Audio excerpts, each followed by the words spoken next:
Good morning students, I am सार्थक गुप्ता और आज मैं हाजिर हूँ आपके सामने एक नए टॉपिक के साथ में नेशनलिज्म इन इंडिया। क्लास 10 का ही टॉपिक है। तो इसमें हम पढ़ेंगे कि हमारे देश में जो नेशनलिज्म है वो फीलिंग स्प्रेड किस तरह से हुआ, किस तरह से वो फीलिंग है और हमारा इंडिया जो है फिर बाद में किस तरह से इंडिपेंडेंस हुआ, कैसे हमको आज़ादी मिली। तो इसके बारे में पढ़ेंगे। The growth of nationalism in India started in first decade of 20th century.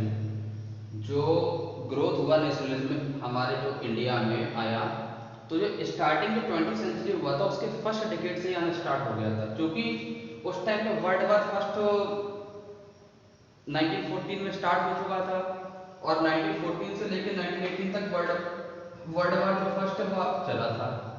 तो 1990 में ब्रिटिश डिफेंस एक्सपेंडिचर काफ़ी ज़्यादा हो गया था, खर्चा हो गया था, क्योंकि इकोनॉमिक और पॉलिटिकल इश्यूज ब्रिटेन के पास हो चुके थे।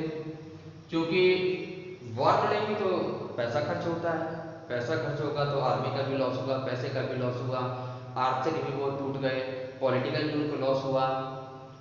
हालांकि जीते अमेरिका और रसिया के सपोर्ट से ये लोग जीते सब जिनकी पावर थी, लेकिन अब चूंकि वो इंडिया को रूल कर रहे थे, उनकी कंपनी हमारे इंडिया को रूल कर रही थी, ईस्ट इंडिया कंपनी के अंडर में हम थे, हमारी इंडिया एक कॉलोनी थी उनके लिए।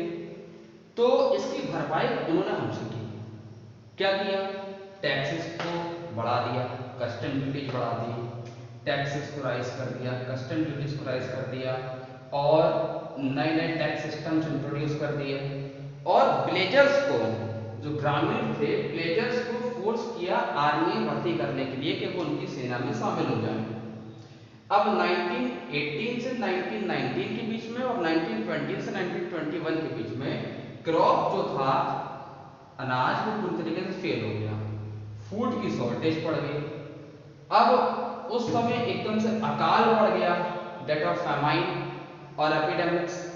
मतलब जिस तरीके से आज कोरोना महामारी चल रही है ना, ऐसे एक वहां पर उस टाइम पे महामारी चली थी। तो इसमें करीब 12-13 मिलियन लोग मर भी गए, बहुत ज्यादा ग्रेट लॉस हुआ था लाइफ का। अब चूंकि ये वर्ल्ड वार फर्स्ट तो 1980 में खत्म हो गया था, खत्म होने के बाद भी उन्होंने टैक्सेस को रिड्यूस नहीं किया, कम नहीं किया। वॉर के टाइम भी टैक्स वसूल रहे थे तुमसे, कस्टम ड्यूटी ले रहे थे सब कुछ, और उसके बाद भी टैक्स उन्होंने कम नहीं किया।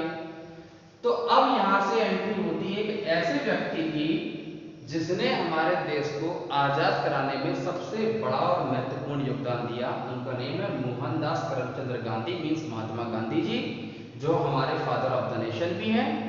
1950 जनवरी 1950 में ये साउथ अफ्रीका से रिटर्न आए, वापस इंडिया आ गए, अपने देश आ गए।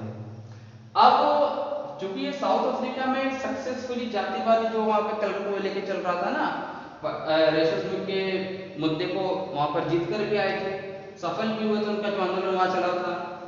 तो इनका जो मेन आंदोलन चला था वो चला था सत्याग्रह पर। इनका एक अपनी खुद की आइडियोलॉजी और फिलॉसफी थी सत्याग्रह। इनका मानना यह था कि हम किसी भी चीज को सत्य और अहिंसा से जीत सकते हैं, और यही ये भारतीयों के मन में भरना चाहते थे। इनका मानना था कि सत्य से आप असत्य पर विजय प्राप्त कर सकते हैं, सत्याग्रह का ये मतलब होता है। तो 1960 में ये सब सत्याग्रह के पार्ट है। चंपारण जो मूवमेंट हुआ था, खेड़ा में हुआ, अहमदाबाद, ऑफरी, जो रोलेक्ट का, ये जो सब सत्याग्रह के पार्ट हैं, आगे हम बताएंगे आपको। तो चंपारण में क्या हुआ, जो बिहार में पड़ता है, 1916 में, इसमें इन्होंने ऐसे किसानों का सपोर्ट किया जो बेहद गरीब थे, उनका इन्होंने बहुत सपोर्ट किया।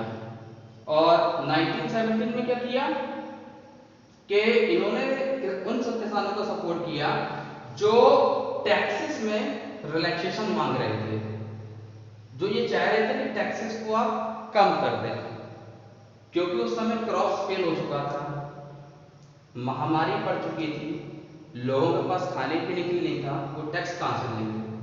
चंपारण में इन्होंने ओपीएम क्रॉप्स, इंडिगो, इंडिगो जो क्रॉप्स होती है ना, वो उन्होंने ग्रो करना स्टार्ट कर दिया। बहुत तो बेनिफिशियल होती है, जो है वो जो इंडिगो क्रॉप्स थी ये अंग्रेजों के लिए बहुत बेनिफिशियल थी, क्योंकि उनको इससे बहुत पैसे का मतलब फायदा हो रहा था, लेकिन इससे खेत जो हमारे थे वो बेकार हो रहे थे।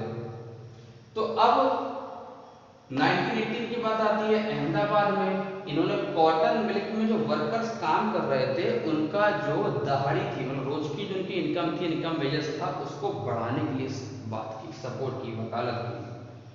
तो इसके जो गांधी जी ने बना किया चंपारण में इंडिगो क्रॉप्स के विरोध में, खेड़ा में किसानों के सपोर्ट में, और उनके जब क्रॉस फेलियर हो रहे थे, महामारी फैल गई थी, उस टाइम पे टैक्स में रिलैक्सेशन देने के लिए 1918 में अहमदाबाद में कॉटन मिल्क वर्कर के सपोर्ट में किया। तो इन सभी के विरोध में क्या हुआ कि अंग्रेजों ने रॉलेट एक्ट्स लेते आए वो 1919 में। इसमें क्या कहा कि कोई भी इंडियन पॉलिटिशियन उसको बिना किसी वजह के भी 2 साल के लिए उठा के और वो जेल में डाल सकते हैं। तो इसके रिस्पॉन्स में गांधी जी रॉलेट सत्याग्रह लेते आए अपना। इन्होंने शॉप्स को बंद करा दिया, रैली निकाली, स्ट्राइक किए,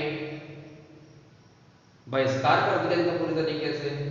तो अब अंग्रेजों ने देखा कि अरे ये तो हमसे और भी ज्यादा हावी होते जा रहे हैं गांधी जी, तो इसके रिस्पॉन्स में अंग्रेज आए, इन्होंने मार्शल लॉ लाया। ये एक तरह का आर्मी लॉ समझ सकते हो, जब सरकार पे कोई एकदम से गंभीर कोई एक मतलब आपदा आ जाए, क्योंकि उस समय तो आपदा ही आ गई थी, पूरा देश एक हो रहा था, उनको लग रहा था कि पता नहीं क्या होगा, गांधी जी तो आगे ही बढ़ते जा रहे हैं, तो उन्होंने मार्शल लॉ लाया और इसकी कमांड दे दी जनरल डायर के हाथ में। अब इसके बारे में तो आपने सुना ही होगा कि 1919 13 अप्रैल को उसका रिस्पॉन्स में क्या किया, अमृतसर में बैसाखी का मेला लगा हुआ था, फेयर था, कई लोग तो घूमने गए थे, कई लोग तो नॉर्मल जो है वो इसके विरोध में आई थी, रॉलेट एक्ट के विरोध में। तो जलियांवाला बाग में जब लोग इकट्ठे हुए तो जनरल डायर ने वहां पे ओपन फायर करा दिया क्राउड के ऊपर, और हंड्रेड्स ऑफ पीपल, सैकड़ों लोगों की उसमें जान चली गई, निहत्थे थे, मारे गए थे। तो इस मूवमेंट से लोग बहुत गुस्से में भी आए, और गांधी जी चाह रहे थे अहिंसावादी तरीके से काम हो, लेकिन यहाँ पे वायलेंट बड़ा किया, और मजबूरी में गांधी जी को ये जो इनका मूवमेंट इन्होंने चलाया था, सत्याग्रह चलाया था रॉलेट वाला, इसको वहीं पे खत्म करना पड़ा, कॉल्ड ऑफ, इसको गांधी जी को खत्म करना पड़ा। उनको ये लगा कि अब ये छोटे मोटे मूवमेंट से काम नहीं चलने वाला, अब कुछ बड़ा करना पड़ेगा, और बड़ा करना पड़ेगा तभी ये मानेंगे, तभी हमको इंडिपेंडेंस मिल सकता है। तो ये तो मेरा पहला वीडियो था, सेकंड वीडियो मैं आपको बनाऊंगा, और उसमें इसके आगे का जो भी पार्ट है वो मैं आपको डिस्क्राइब करूंगा। तो आई होप आपको ये वीडियो समझ आया होगा। किसी भी तरह की कोई भी डाउट है तो आप मुझे कमेंट बॉक्स में कमेंट कर सकते हैं। Thank you so much.